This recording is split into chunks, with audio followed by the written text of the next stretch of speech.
How can a man who was about to prove reality itself simply vanish without a trace? This is not a crime story.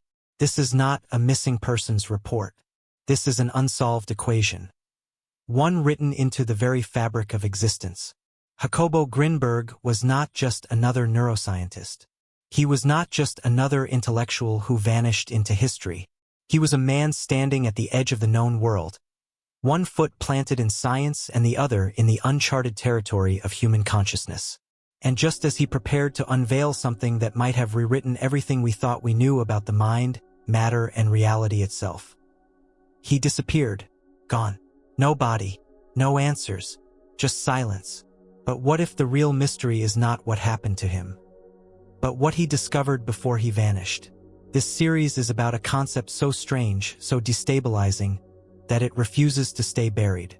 A theory called the Syntergic Field. It is not about energy in the casual sense, not about vague vibrations or mystical buzzwords. This was Grinberg's attempt to map consciousness itself onto the architecture of the cosmos. He called it a lattice, an informational matrix, a living code that writes what you call reality. And here's the most unsettling part. It is not just universal, it is personal. You have a unique vibrational blueprint, a pattern that connects your thoughts, your emotions, your experiences. To this field, it means reality is not something that happens to you. Reality is something you're co-authoring every second of every day. That's the journey we are stepping into. Not safe, not comfortable, but necessary. Over 12 chapters, you will face the paradoxes Grinberg left behind. You'll see how his work fused neuroscience, quantum physics, and ancient mysticism into one forbidden synthesis. You'll discover how shamans, physicists, and mystics were all describing the same field. You'll encounter the disturbing implications of what happens if you can actually alter reality itself. And you'll come face to face with the question that lingers like a shadow behind his disappearance. Did Jacobo Grinberg vanish because he discovered too much? This is not a lecture. This is not theory for theory's sake. This is a confrontation. Each chapter will unravel a contradiction. Something so disturbing, so unresolved, that your mind will not be able to return to autopilot. This is not about comfort. It's about rupture, about opening cracks in the wall of consensus reality and letting the unknown leak through. Here is what you can expect. You'll witness the life and disappearance of Jacobo Grinberg, not as biography, but as the opening of a mystery that still haunts science today. You'll learn what the Syntergic Field actually is, and why it is so different from the simplistic idea of energy. You'll understand that you are carrying a unique vibrational blueprint, and that it is not just personal, it is powerful. You'll face the terrifying realization that reality is not fixed. It collapses and reshapes depending on the blueprint you hold. And finally, you'll see that Grinberg's work, though silenced in life, is alive in 2025. And that the legacy of his field theory is no longer theoretical. It is practical, it is urgent, and it is yours. But let's not rush. The only way to approach something this vast is to let it unfold in tension. So we begin where all great mysteries begin, not with answers but with a disappearance. The question remains, haunting, unresolved. How can a man who was about to prove reality itself simply vanish without a trace? How can a man who was about to prove reality itself simply vanish without a trace? The story begins in Mexico, December 1994. A scientist walks into the air of ordinary life and is never seen again. His name, Jacobo Grinberg Zilberbaum. His legacy, a body of research that threatened to collapse the border between the measurable and the mystical. His disappearance is officially unresolved. No forensic trail, no evidence of struggle, no remains. One moment he was preparing to release work that would tie consciousness to the deepest fabric of the cosmos. The next moment, absence. Silence so thick it hums. But this is not about the investigation. The files and reports tell us nothing. The real story is why his disappearance feels like a metaphysical crime.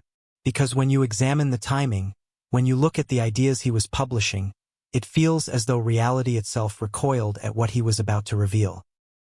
Grinberg was not fringe. He was trained, disciplined, a neuroscientist with a doctorate in psychophysiology. His work was not speculation, it was experimentation. His lab studied the neurological correlates of consciousness, the way the human brain interacts with phenomena considered paranormal. He measured brainwaves of healers. He tested telepathic connections between subjects. He quantified experiences that traditional science dismissed as illusion. And yet, each experiment refused to die in the data. Patterns emerged. Evidence stacked. Something beyond random chance. Something beyond materialist explanation.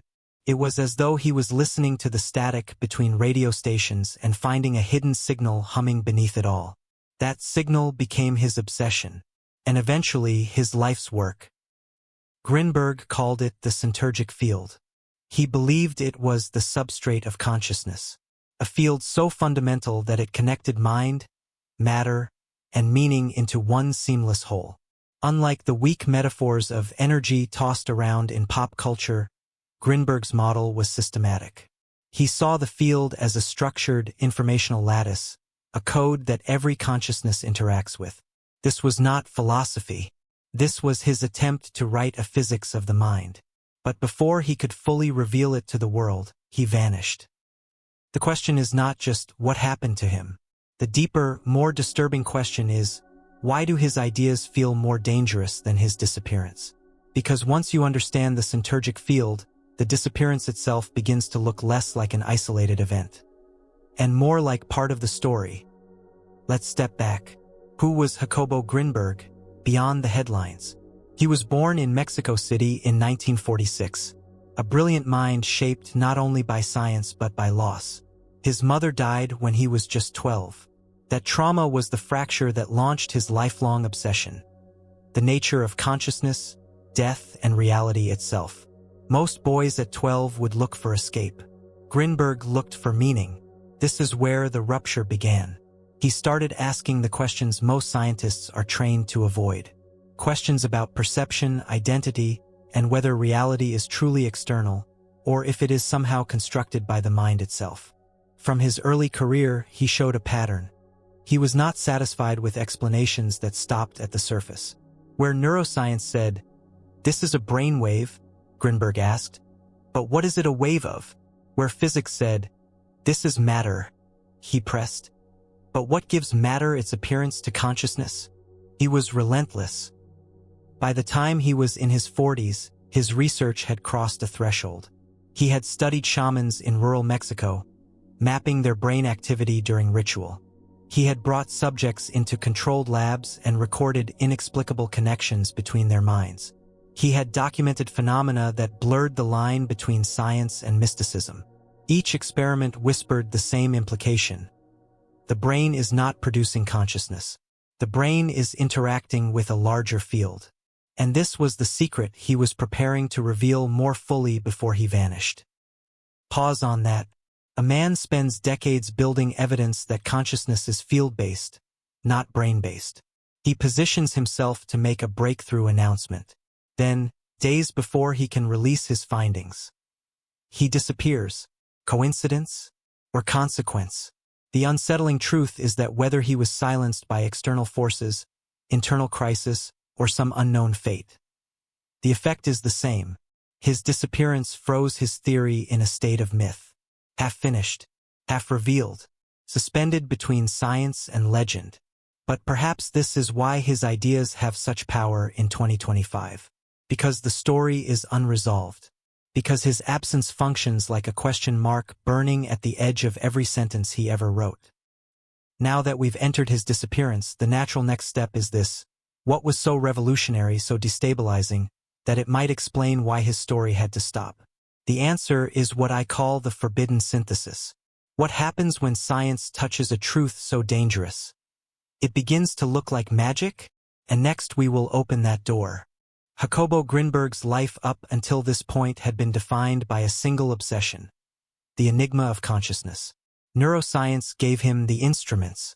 Psychology gave him frameworks. Shamanism gave him access to phenomena so wild, so untamed, that they forced the boundaries of rational explanation to stretch until they trembled. And yet, None of these worlds could stand on their own. Each offered a piece. None offered the whole. It was Grinberg's audacity to fuse them together that set him apart. Not one world, not two, but three. The empirical rigors of neuroscience, the mathematical riddles of quantum physics, and the mystical codes of indigenous traditions. Together, they formed something that was not supposed to exist. A synthesis, a forbidden one. Science tells you the brain is a closed system, neurons firing electrical pulses, synaptic exchanges. But Grinberg noticed cracks in this sealed narrative. In laboratory experiments, he placed two people in separate rooms, blocking them from any ordinary form of communication. One was shown images. The other's brainwaves were measured. Again and again, correlations emerged. Information was bleeding across the supposed boundary of isolated minds. That should not be possible. But it was. Physics tells you reality at the smallest scale is uncertain. A quantum particle exists in many states until observed. But Grinberg asked, what is this observation? Is it just the eye, the instrument, or is it consciousness itself? What if the mind isn't a passive witness, but the decisive force that collapses possibility into form? That is not supposed to be neuroscience. That is supposed to be metaphysics. And yet, experiment by experiment, it refused to go away. Mysticism tells you that reality is a dream woven from energy. Shamans describe lattices of light, vibrating threads that compose the world. These are visions dismissed as primitive hallucination. But when Grinberg wired shamans to EEG machines, something extraordinary happened. Their brain patterns did not just reflect altered states. They revealed synchronization with those who observed them. Their visions of lattices and fields seemed to align with measurable changes in others. Was it illusion? Or evidence of a shared field too subtle for conventional detection? This is where the synthesis emerged. Grinberg was no longer separating disciplines. He was daring to combine them. Neuroscience showed the patterns. Quantum physics offered the mechanism. Mysticism provided the map. But here's the paradox. The deeper the synthesis went, the less it looked like science. And the more it resembled magic. Think of the danger here. Science lives on boundaries. To question them is to risk credibility, funding, even reputation. Mysticism thrives on mystery. To translate it into equations is to risk stripping it of its soul. Quantum physics hovers between the two, a twilight zone where probability masquerades as certainty. To bring them together was heretical. Yet that is precisely what Grinberg was doing. And just as his work was beginning to gain recognition, just as he began describing this forbidden synthesis in public lectures and papers, he vanished. Now the question is no longer why he disappeared. The question is, did his disappearance protect the boundaries that his work threatened to erase? Because if the synthesis is true, then the wall separating science from mysticism collapses. The laboratory and the temple become the same space. The physicist and the shaman describe the same field, only with different languages. The brain is not a machine producing consciousness. It is an antenna, a decoder, a translator of an underlying field that binds all beings together. And that realization is dangerous. Dangerous because if consciousness is field-based, then individuality is not absolute. Your thoughts leak. Your intentions radiate. Your private inner world is not so private after all. Dangerous because if reality collapses when observed, then responsibility for the world shifts onto you. What you attend to, what you expect, what you allow yourself to see, becomes what exists. Dangerous because if mysticism is more than metaphor, then ancient traditions hold keys that science has ignored, not out of superiority but out of fear. This is the forbidden synthesis. But Grinberg did not stop at theory. He began to construct a framework, a way to define this field, not with vague metaphors but with the language of structure. He was mapping it, point by point, like an explorer sketching a coastline no one else believed existed. And in doing so, he gave it a name, the Syntergic Field. So now that you have seen how Grinberg fused the forbidden worlds into a single dangerous vision, the next question tears open like lightning. If everything you see is just a projection, what's hiding in the projector? Next, we will enter the invisible web beneath reality. This is where Jacobo Grinberg's theory moves from unsettling to terrifying, because it doesn't just suggest that reality is subjective. It suggests that reality is structured, not solid, not random, structured. He called it the Syntergic Field. And to understand its scope, you must strip away every assumption about matter and mind that modern culture has handed you. Start here. Your brain is not perceiving reality directly. It is not like a camera lens faithfully capturing the world. Instead, it is assembling inputs, electrical signals from the senses, and constructing a picture. That picture is what you call reality. But construction implies material. From where does the brain draw the blueprint to build this internal world? This is the question Grinberg pressed. And his answer was radical. The brain does not generate reality. It interfaces with the Syntergic Field, a lattice of informational energy that underlies existence. Reality, as you know, it is not the object itself, but a projection mediated through your blueprint's interaction with this field. Think of a hologram. The hologram is not the image itself, but the interference pattern hidden in the film. Shine the right light, and the pattern reveals a three-dimensional form. But the form was never there. It was coded in a field of information. Grinberg claimed reality itself works the same way. Now pause, because here comes the contradiction. If reality is projected from a hidden field, then what you call the real world is not reality at all. It is the simulation, the output. The real lies beneath, invisible, inaccessible except through consciousness itself. So the unsettling question is not, is reality real? The question is, who or what is doing the projecting? Grinberg argued that each individual consciousness contributes to the projection, that the field itself is one, but that it manifests differently depending on the vibrational blueprint of the observer. In other words, there is not one fixed universe. There is one field, endlessly filtered into unique realities. This is why two people can stand in the same room, look at the same world, and yet experience something completely different. Not just perception, not just interpretation, but actual constructed reality. And this means something devastating. Reality is not universal. It is negotiated. It is an exchange between your consciousness and the field. Science dismisses this as impossible.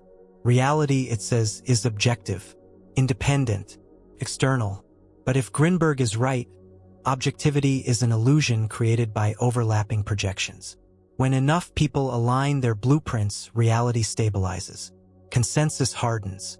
But beneath that consensus hums the field, an ocean of infinite possibilities, waiting to be collapsed into form. This is the invisible web beneath reality. Grinberg went further. He proposed that the Syntergic field is not static. It is alive. It evolves as consciousness evolves. It responds. It shifts. It adapts. He described it as a lattice that updates itself continuously, a cosmic operating system that doesn't just host reality, but rewrites it. This is where the analogy becomes terrifying, because if reality is a kind of software, then every thought, every emotion, every act of attention is code. You are programming reality whether you are aware of it or not. And if reality is a software, then the projector is not outside you. It is you. But here is the paradox that lingers like a shadow. If you are the projector, and if reality is constructed by your blueprint interacting with the field, then who is projecting you? Because you, too, are not fundamental. You are a pattern within the field, a self-sustaining loop, a hologram inside a hologram. And this is where the ground begins to shake. Because if identity itself is a projection, then where does the real self begin? Does it exist at all? This is not philosophy for late-night conversations. This is the razor-edge implication of Grinberg's theory. If everything is a projection from the Syntergic field, then the projector and the projected are one. Reality is not outside you. You are inside reality's code. And this is why the Syntergic field is not just another energy theory. It is a redefinition of existence itself. Now you have seen the invisible web beneath reality. But the question deepens. If reality is a software, who or what is the programmer? Next, we will explore the Syntergic Field as the cosmic operating system. The moment you begin to grasp the Syntergic Field as a lattice of information, a living web beneath appearances, the metaphor becomes unavoidable. Reality behaves less like solid matter and more like a codebase. Not a mechanical clockwork, not a fixed machine, but something programmable, mutable, alive. Jacobo Grinberg insisted this was no metaphor. The field is not just similar to an operating system, it functions exactly like one. It stores, updates, runs, and rewrites itself in response to consciousness. You are not a passive user. You are a node in the system, piece of the code, a programmer and a program simultaneously. Think about what that implies. A computer program exists only when its code is executed. The software is not separate from the machine. It is the machine, arranged in patterns that create outcomes. In the same way, Grinberg argued, reality is not an independent universe with fixed properties. It is execution. It is running code. The Syntergic Field is the infinite processor, consciousness is the input, and what you call reality is the output. But the paradox is this: if you are inside the program, how do you know whether you are coding or being coded? Grinberg's writings describe the field as syntergic because of its capacity to integrate information across levels. He envisioned it as a feedback system where consciousness imprints itself onto the lattice and the lattice responds by updating the structure of perception. Reality is not given once and for all. It is constantly being written and rewritten. Every thought is a line of code. Every intention is a command. Every emotion is an update request sent into the operating system of existence. But here is the disquieting part. Most of us are coding unconsciously. Our realities are being written by automated scripts, old beliefs, inherited programs, unresolved emotions. Instead of authors, we become loops. Instead of creators, we are echoes. This explains why life so often feels predictable. Why reality feels as though it keeps recycling the same patterns. It is not that reality is fixed.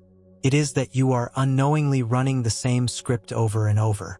And yet, Grinberg warned, even unconscious code still rewrites the field. Which means you are responsible for a reality you may not even realize you are generating.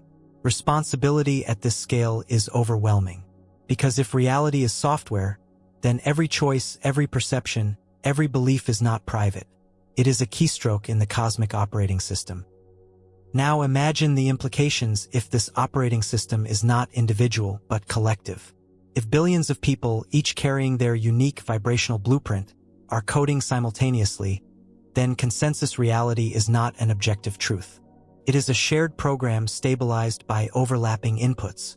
This is why Grinberg described the field as dynamic. It is not one universal projection but a negotiation of countless blueprints. Reality is not universal law, it is a co-authored script. And here is the paradox. If reality is software, if consciousness is code, then what or who is the ultimate programmer? Is it the sum of all conscious beings, endlessly writing and rewriting? Is it some deeper intelligence, a primal source that authored the field itself? Or is the field self-programming, a living algorithm with no origin outside itself? Each possibility leads to rupture. If it is collective, then your responsibility is absolute. You are co-authoring every war, every miracle, every silence. If it is a primal source, then you are a fragment of that intelligence, looping back into itself, writing the very story it lives through. If it is self-programming, then there is no separation between creator and creation. There is only the code, endlessly folding upon itself. This is not a metaphor for spirituality. This is a model that collapses the distinction between physics, psychology, and mysticism. The Syntergic Field as a cosmic operating system means reality is not discovered, it is compiled. And you are running inside it right now. But this opens the next fracture, one that pierces deeper. If the universe is one, why does your reality feel so uniquely yours? Next, we will confront your vibrational fingerprint. Grinberg's Syntergic Field theory does not dissolve individuality into an anonymous ocean. Instead, it reveals that the ocean itself is coded with infinite variations. Every consciousness carries its own vibrational blueprint. This is not poetry. It is structure. Your thoughts, your memories, your emotional imprints, they all carve a signature into the field. That signature determines how the field collapses into your personal reality, which means you are not living in the universe. You are living in your rendering of it. Think of light passing through a prism. The source is one, pure, undivided, but the prism fractures it into a spectrum. Every individual is a prism. Consciousness bends the field through the angles of your blueprint, and reality splits accordingly. That is why two people can encounter the same event and walk away with completely different realities. Not just different interpretations, different actual experiences constructed by their blueprint's interaction with the field. Grinberg argued that this explains not only subjective perception, but also why people can live in radically different worlds within the same shared environment.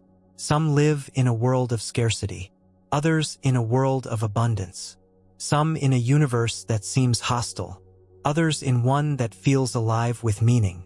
The external circumstances may overlap, but the blueprint determines the rendering. This is why your reality feels uniquely yours, because it is. But the paradox here is staggering.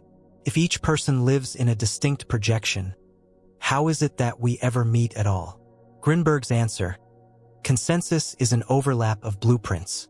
Shared realities are points of resonance where multiple blueprints converge on similar collapses of the field. Society is built on these resonances. Culture is an agreement of projections. Communication is the attempt to align codes long enough to synchronize experience. And yet, beneath consensus, the uniqueness never disappears. Every individual carries a vibrational fingerprint that shapes a personal strand of reality. This means your life is not random. It is coded by your blueprint. Every relationship, every opportunity, every obstacle is not simply happening. It is appearing in resonance with the structure you carry. But here lies the paradox.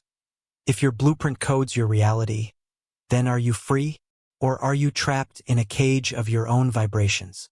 Grinberg suggested both are true. You are bound by the patterns you carry. And yet, because the field is dynamic, you can alter those patterns. To change your blueprint is to change your reality. But altering the blueprint requires awareness. And awareness is exactly what most people avoid.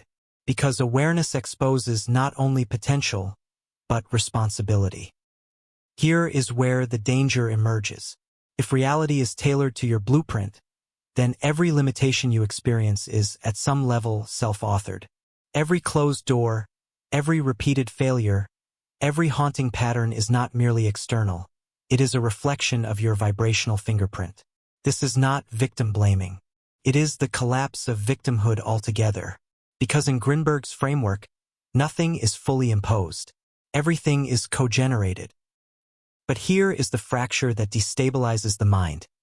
If your vibrational fingerprint codes your reality, then whose blueprint coded you? This is the recursion that Grinberg left unresolved. The blueprint is yours, yet it is also inherited, shaped by family, culture, collective fields. You are both author and authored, coder and coded. And so the paradox burns. Individuality is undeniable.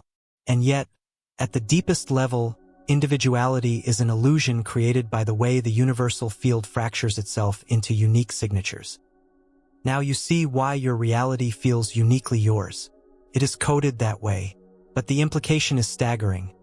If reality bends to your blueprint, then reality bends to your awareness, which forces the next rupture. If your mind is shaping reality, is reality also shaping your mind? Next, we will face the mirror of consciousness.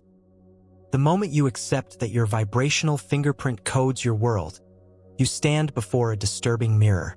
Reality is no longer outside of you. It is reflecting you.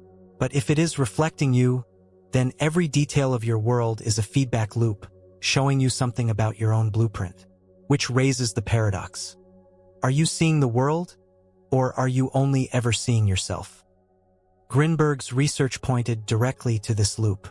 When two subjects were placed in controlled isolation and their brainwaves revealed synchronized patterns, what was being measured was not just telepathy. It was resonance. Two consciousnesses locked into the same field, each becoming the mirror of the other. The field did not just connect them, it shaped them.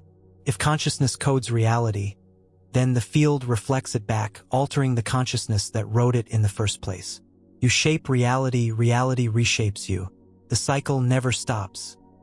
Consider what that means for your daily existence. Every relationship in your life is not simply a connection. It is a mirror. Every conflict, every alliance, every stranger's gaze is not random. It is coded by your blueprint and then reflected back to you, shifting your consciousness further. The person who frustrates you is not just a random annoyance. They are a mirror reflecting unresolved patterns within your own field. The person who inspires you is not just admirable. They are resonance with a hidden potential within your blueprint. The world is not neutral. It is recursive. Grinberg's work suggested that reality is not just interactive. It is co-creative. Consciousness collapses possibilities into form, but once those forms appear, they feed back into the consciousness that perceived them. This creates what he called Syntergic exchange, an ongoing dialogue between the blueprint and the field. But here lies the paradox. If everything around you is a mirror, how do you ever find the real? Are you trapped in an endless hall of reflections, never reaching the truth behind them? Or is the truth precisely in the reflection, the recognition that self and world are not two, but one system looping back on itself? This collapse between inner and outer is not comfortable. It removes the illusion of separation. You can no longer say, "That is happening to me." You must admit, "That is happening through me." But then comes the reversal. If reality is mirroring you, then you are not free to ignore it. You must pay attention. Every moment becomes data. Every encounter becomes feedback. Your life is your laboratory, whether you want it to be or not. This is why Grinberg's theory is not abstract philosophy. It is lived. It is immediate. And it is terrifying. Because the mirror does not flatter. It does not comfort. It shows you exactly what you are coding, whether you are conscious of it or not. The mirror of consciousness is merciless. But it is also liberating. Because once you see the loop, you realize you can intervene. You can alter the input. And by altering the input, you change the output. But the loop runs deeper still. Consciousness shapes reality. Reality shapes consciousness. Which means possibility itself is never stable. It is collapsing and reopening at every moment. This forces the next question. If every choice you've ever made is collapsing possibility, are all the other choices still happening somewhere right now? Next, we will enter the collapse of possibility. What if every choice you've ever made is still happening somewhere right now? Jacobo Grinberg took the quantum puzzle of observation and reframed it through consciousness. In quantum physics, a particle exists in multiple states until observed. Observation collapses it into a single outcome. But Grinberg pushed further. Observation is not the eye, the instrument, or the detector. It is consciousness itself. Which means your awareness does not just witness reality. It selects it, collapses it, generates it. Think about the enormity of that claim. Every moment, infinite possibilities ripple within the field. You do not simply experience one of them. Your awareness selects it, forces it into existence, while the others remain suspended, unresolved. So every choice is not just a decision. It is a collapse. One possibility becomes real. The others do not vanish. They remain in the field, unchosen, like shadows of other worlds you did not live. Now the paradox. If those unchosen realities remain in the field, do they continue to exist? Does some version of you walk through them, living the lives you did not? Quantum physics whispers yes. Mysticism screams yes. Grinberg's theory suggests the field contains all of them, endlessly accessible, endlessly alive. Which means the life you are living right now is not the life. It is a strand a thread among infinite threads woven in the lattice of the field. But then comes the rupture. If every possible outcome exists, what makes this one real? Why are you here in this strand and not another? Grinberg's answer: your vibrational blueprint. Your blueprint filters the field, collapsing certain possibilities and excluding others. Reality feels linear because your blueprint is coding it that way. But the field itself is nonlinear, infinite, overflowing. This is why synchronicities feel like glitches, why déjà vu feels unsettling, why dreams sometimes bleed into waking life. It is not random. It is leakage from the uncollapsed possibilities pressing at the edges of your chosen reality. Now pause, because the implications are staggering. If your awareness collapses possibility into form, then every moment of attention is a vote. Every expectation is a selection. You are not simply walking through a world that is fixed. You are collapsing it into existence step by step. And yet, you are also trapped, because your blueprint restricts what you can collapse. You cannot simply choose anything. You can only collapse what resonates with your coding, which means freedom is real but limited. Infinite possibilities exist, but only some are available to you. This forces a deeper question. Can you alter your blueprint to collapse different possibilities? If yes, then destiny is not fixed. Reality is open. Your life can bend into entirely new strands. If no, then freedom is illusion. You are walking a path already determined by vibrations you did not consciously choose. Both outcomes are terrifying. Both contain truth. Grinberg's experiments hinted at an answer. When subjects trained their awareness through meditation, through ritual, through intention, the range of collapse possibilities expanded. They reported experiences of entering alternate realities, perceiving worlds beyond consensus. Shamans claimed to shift realities entirely. Their visions were not hallucinations. They were alternate collapses of the field, which means awareness is not just a witness. It is a key, a lever. The more refined the awareness, the more possibilities it can collapse. But this leaves us with the most dangerous question of all. If reality bends to your awareness, why have you been living inside someone else's story? Next, we will confront the blueprint of power. If reality bends to your awareness, why have you been living inside someone else's story? This is where Jacobo Grinberg's work turns from haunting theory to confrontation.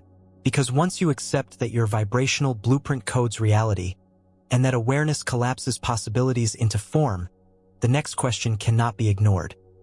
Why is your reality so often scripted by forces that are not your own?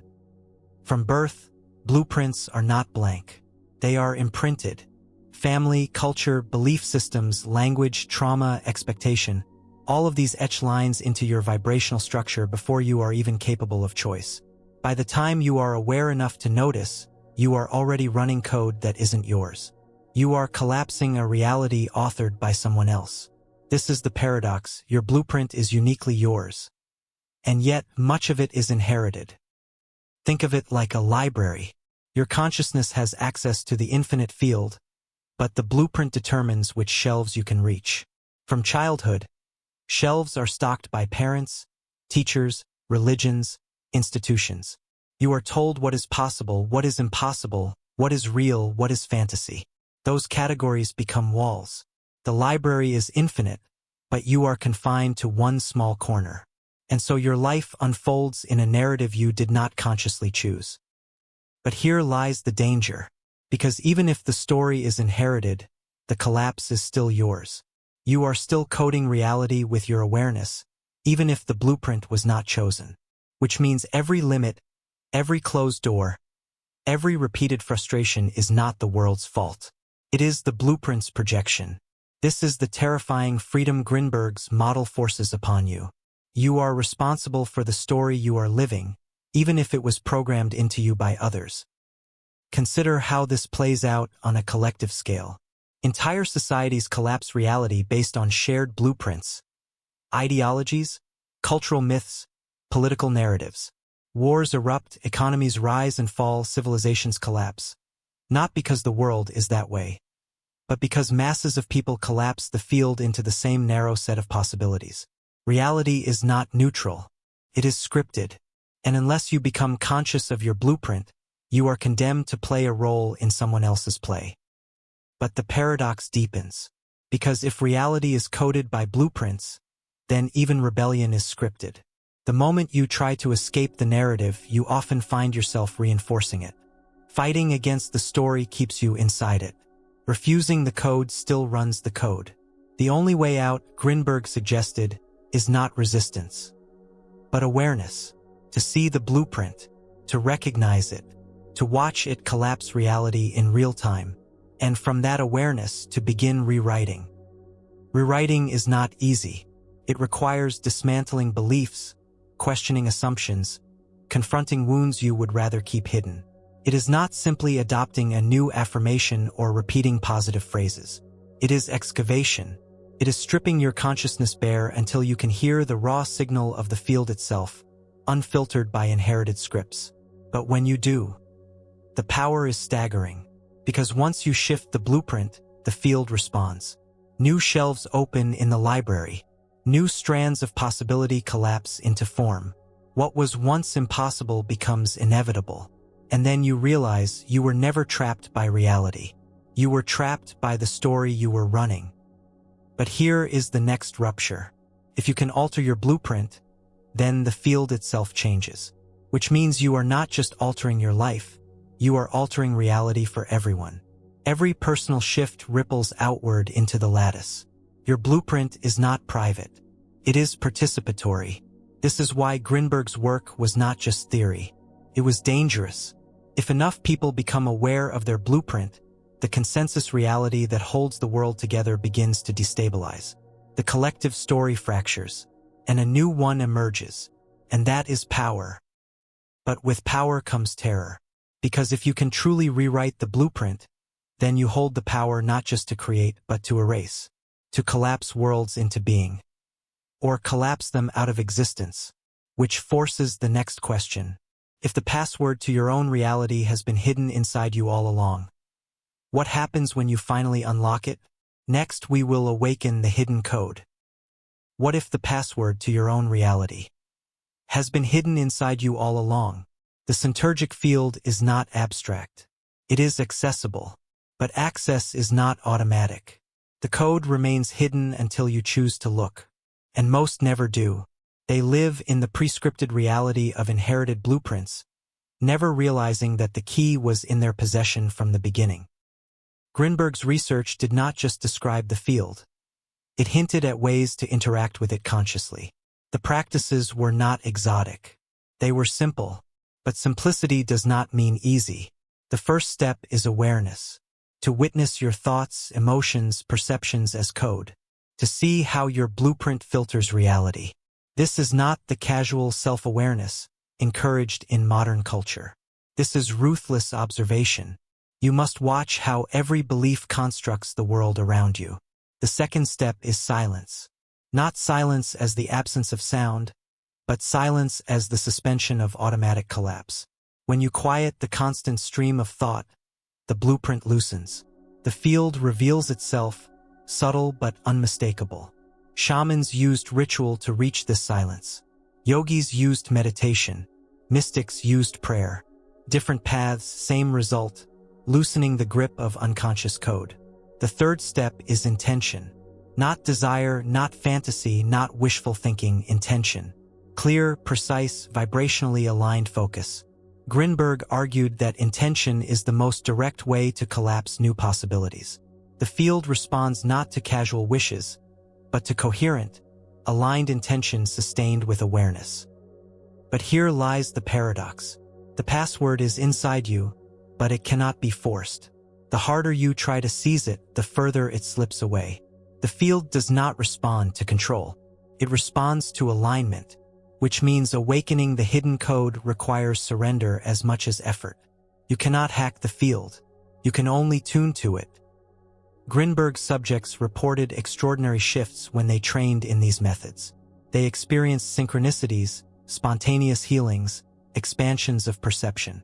Some reported the collapse of physical boundaries altogether. merging with the consciousness of others, perceiving themselves as part of a single organism. These were not hallucinations. They were alternate collapses of the field. And here is the fracture. If you awaken the hidden code, you will no longer be able to return to the illusion of neutrality. Reality will never again appear as just there. You will see every moment as code, every encounter as feedback, every possibility as alive in the field. This is liberation, but it is also destabilization, because the familiar world, the one you thought you knew, will dissolve. This is why the code is hidden, because awakening it demands responsibility. Once you know you are collapsing reality with every thought, you can no longer collapse unconsciously without consequence. But here is the terrifying implication. If you refuse to awaken the code, you still collapse reality. You still shape the field. You just do it blindly. Ignorance does not exempt you from authorship. It only guarantees you will keep running someone else's script. So the choice is brutal. Wake up and carry the burden of power. Stay asleep and live a life not truly your own. And this is where the rupture becomes unbearable. Because once you have tasted the possibility of the field, sleep is no longer possible. The code calls. The password hums beneath your skin. But awakening is only the beginning. Because once you have touched the field, you begin to see the pattern. This knowledge was not new. It was ancient. It was known to those dismissed as primitive. It was guarded by shamans long before science dared to name it. Which forces the next paradox. Why did ancient shamans see the same field that scientists only now dare to name? Next, we will walk into the shaman's shortcut. Why did ancient shamans see the same field that scientists only now dare to name? Jacobo Grinberg did not theorize the Syntergic Field in isolation. Long before he constructed equations, he walked into remote villages, into rituals echoing through centuries, into ceremonies where the ordinary mind unraveled. And there, in the chants, the silence, the visions of fire and smoke, he encountered descriptions of reality that mirrored what his neuroscience was beginning to suggest. Shamans spoke of a web of light. They described luminous threads that connected all beings, all moments, all places. They said illness was a disturbance in this web, healing was a reweaving, and vision was the ability to perceive the lattice directly. To the Western ear, this sounded like myth. To Grinberg, it sounded like data, because when he measured the brain activity of shamans during trance, he saw patterns unlike ordinary states. He saw coherence, synchronization, resonance with those observing them. The shaman's brain was not isolated, it was linking with others. Their visions of the lattice were not metaphor. They were perception of the Syntergic Field itself. This was the shaman's shortcut, access without theory. Direct experience of the field through altered states, without the need for equations or machines. But here is the paradox. Science demands measurement. Shamanism relies on vision. Each mistrusts the other, yet both point to the same reality. The shaman travels inward, the scientist outward, and they meet at the same lattice. Grinberg's audacity was to see no contradiction. He argued that both approaches were valid, both were glimpses of the same field. And this made his work dangerous, because if shamans and scientists described the same field, then the wall separating primitive and modern collapses. The superiority of science dissolves. The myth of progress fractures. And then a darker possibility emerges. Perhaps shamans always knew the truth, and science is only now catching up. The shortcut, however, comes with risk. Shamanic journeys often destabilize the blueprint entirely. The self dissolves. The world dissolves. The lattice floods perception, overwhelming the mind. To walk the shortcut is to risk never coming back. Some who attempted it lost themselves. Others returned transformed. Which raises a disturbing question. Was Grinberg's disappearance itself the result of taking the shortcut too far? Did he unlock a door he could not close? Or did he threaten to reveal that the door exists at all? The paradox deepens. If shamans could see the field centuries ago, why has humanity ignored it?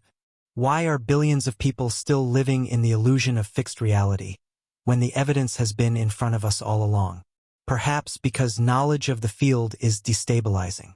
If everyone knew reality is programmable, consensus would collapse. Society depends on shared illusions. The field is too dangerous for mass recognition.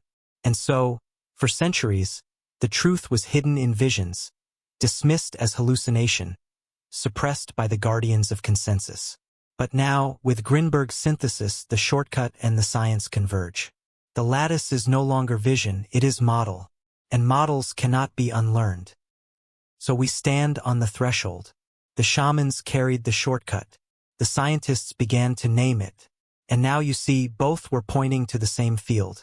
But this revelation carries a chilling consequence. If you could alter reality itself, what parts of yourself would you erase? Next, we will confront the dangerous gift. This is the razor's edge of Grinberg's Syntergic Field. It is one thing to glimpse the lattice, to sense its existence, to recognize that reality is programmable. It is another thing entirely to wield that knowledge. Because power at this scale is not neutral. It is perilous. Think carefully. If your awareness collapses possibilities, if your blueprint codes reality, then awakening the code grants you the ability to alter not just your experience, but existence itself. That is the dangerous gift, the capacity to shape reality with intention. But here lies the paradox. The same gift that liberates you can destroy you. Grinberg's warnings were subtle but clear. Altering the blueprint without awareness can destabilize the self. Change the code too rapidly and identity fractures. Shift the lattice too recklessly, and consensus collapses. Reality bends, but it can also break. Imagine erasing a wound so deeply embedded in your blueprint that it anchors your sense of self. Erase it, and the self unravels. Imagine altering the field so radically that your resonance no longer overlaps with those around you. The result is not liberation, it is isolation. A reality no one else shares. This is why power is dangerous. Because the same blueprint that limits you is the one that sustains you. To change it is to gamble with your very existence. But there is a darker layer still. If reality can be altered intentionally, then others can do it too. Which means your blueprint is vulnerable. Which means collective forces, religions, governments, ideologies, may already be shaping your field, collapsing reality in ways that serve their design, not yours. The dangerous gift is not just personal, it is political. Whoever controls the blueprint controls reality itself. And this is where Grinberg's disappearance takes on a terrifying possibility. If he proved the field exists, if he demonstrated methods to access and alter it, then he was not just a scientist. He was a threat to the stability of consensus reality. His absence is not just mystery, it is warning. So the paradox tightens around your throat.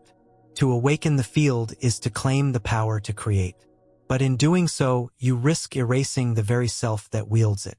To ignore the field is to remain bound by inherited scripts, trapped in stories not your own. Both paths carry danger. And yet, the gift refuses to disappear. It lingers like a code humming beneath your skin, waiting for recognition. You cannot unknow the field. You cannot unsee the lattice. The dangerous gift is already yours. Which leads us to the final question that cannot be silenced. If a man disappears but his ideas begin to spread faster, did he ever truly leave? Next, we will confront the legacy that refuses to die. Jacobo Grinberg's body vanished in December of 1994. The official search turned up nothing. His family was left with silence. His colleagues were left with shock. The world moved on. But his work, the field, the lattice, the forbidden synthesis, did not disappear with him. In fact, it began to multiply. This is the paradox of disappearance. A body can vanish, but an idea cannot. And sometimes, absence makes the idea louder. Grinberg's silence became an amplifier. The mystery of his disappearance drew more attention to his theories than his presence ever could. Today, in 2025, the Syntergic Field refuses to die. It reappears in conversations across disciplines. Neuroscientists question the origin of consciousness. Physicists debate the observer effect. Mystics insist their visions are not hallucinations but perceptions of a deeper lattice. Everywhere, the same whisper, "We are co-authors of reality." Think about this. A man silenced 3 decades ago is still influencing science, philosophy, spirituality.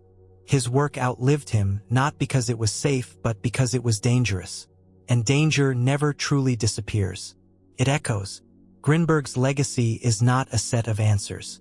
It is a rupture that refuses to close. Each of his questions remains alive.